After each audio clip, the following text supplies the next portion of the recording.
আসসালামু আলাইকুম। আমরা সময়ের সাথে ল্যাপটপ, ডেস্কটপ রিপেয়ারিং এর জন্য যে আধুনিক যন্ত্রপাতি আছে, তো এগুলো লাগে। আসলে এগুলো ছাড়া কাজ করা যায় না। তবে আমরা তো আগে ওই ধরনের যন্ত্রপাতি ইউজ করি নাই। তো আমাদের অনেক কাজ আছে। এই কাজগুলো করতে গেলে আসলেই আ মাইক্রোস্কোপ, তারপর হচ্ছে ডিএসও মেশিন, তারপরে ভালো মানের এসএমডি মেশিন এগুলো লাগে। তো যাই হোক, আজকে আমরা আমাদের কম্পিউটার ল্যাবে আমি যে আ মাইক্রোস্কোপটি দিয়ে কাজ করি, rf4 এর একবার আপডেট মডেলের একটি মাইক্রোস্কোপ। আসলে rf4 এর যে মাইক্রোস্কোপ আছে, এটি আমি দীর্ঘদিন ব্যবহার করি। এটি অনেকটাই ভালো মানের। তো চক কোনো ধরনের প্রবলেম হয় না। তো আজকে আমি 0.7x যে একটি লেন্স আছে এর মধ্যে ইনস্টল করব। তো অনেক সময় অনেকে আছে নতুন মাইক্রোস্কোপ কেনার পরে কোনো ধরনের লেন্স ব্যবহার করে না। এর মধ্যে ডাস্ট প্রুফ একটি লেন্স থাকে। তো ডাস্ট প্রুফ লেন্সের ইউজ করলে হটগান বা সোল্ডারিং আয়রনের যে ধোঁয়া আছে, ধোঁয়া কিন্তু মাইক্রোস্কোপের ভিতরে যে গ্লাস আছে এর মধ্যে পড়ে না। তো এটি নতুন আপনারা যদি মাইক্রোস্কোপ কিনেন তাহলে এর সাথে দিয়ে দিবে। আর মাইক্রোস্কোপের অনেক বাজেটেরই আছে। তো আমি যেটি ইউজ করি এটি হচ্ছে 25,990 টাকার ভিতরে আমি নিয়েছিলাম। এখন একটু প্রোডাক্টের প্রাইস একটু বেশি, সেজন্য। তো আরও কম প্রাইসে 20,000, 22,000, 18,000 এই ধরনের মাইক্রোস্কোপ আছে। তো আপনারা যারা নতুন মাইক্রোস্কোপ কিনতে চাচ্ছেন, rf4 এর নিতে পারেন, খুবই ভালো, আমি ইউজ করতেছি। সানশাইন মেকানিক, রিলাইফের বা আরও বিভিন্ন ব্র্যান্ডের আছে।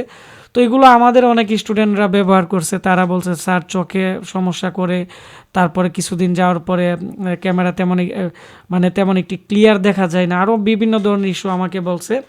তো আমিও প্র্যাকটিক্যালি ব্যবহার করে আমি rf4 যে মাইক্রোস্কোপ আছে এটি খুবই ভালো। আমি সামনে আমরা আমাদের ল্যাপটপ, ডেস্কটপ রিপেয়ারিংয়ের যে ধরনের কাজ করে থাকি এগুলো লাইভ ভিডিও দিব। আমাদের মাইক্রোস্কোপের মধ্যে রেকর্ড আছে। তো আমরা যখন মাইক্রোস্কোপ দিয়ে কাজ করি, বিভিন্ন ধরনের লেন্স আছে, যেমন 0.5x, তারপরে 0.7x, এগুলোর মডেল আছে 120, 0.7x, 120, তারপর হচ্ছে 0.5x। তো 0.5x-এর যে লেন্স আপনারা যদি মাইক্রোস্কোপের নিচে ব্যবহার করেন আর এর নিচে একটি ডাস্ট প্রুফ লেন্সটি আপনারা বসিয়ে নেবেন, তাহলে আপনারা যে হটগান এবং যে সোল্ডারিং আয়রন আছে আপনারা ব্যবহার করতে পারেন। কারণ এই লেন্সটা ব্যবহার করলে মাইক্রোস্কোপটি একটু উপরে থেকে কিন্তু কাজ করে। আর আপনারা যখন লেন্স কিনবেন, লেন্সের সাথে কিন্তু এরকম একটি টিস্যু দিয়ে দিবে, খুবই সফট, খুবই ভালো মানের। এই টিস্যুটি দিয়ে লেন্সের নিচের অংশ পরিষ্কার করতে পারবেন।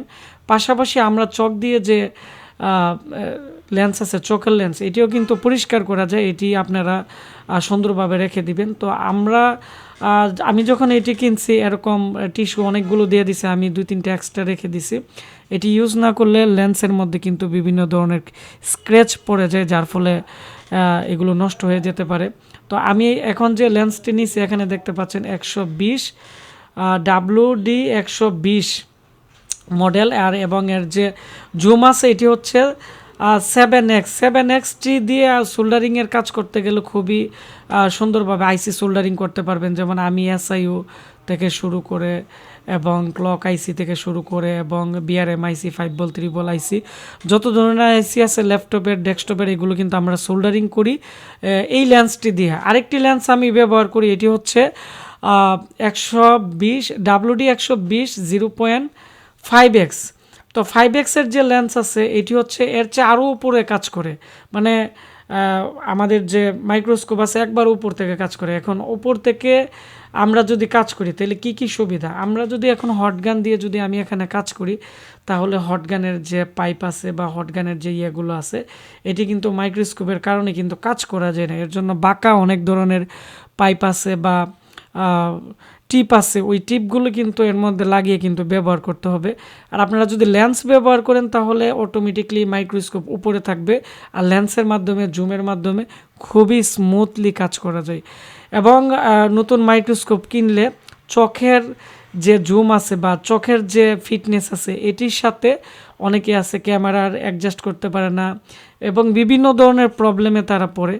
তো আমরা আমাদের এখানে দীর্ঘদিন মাইক্রোস্কোপ ব্যবহার করতেছি।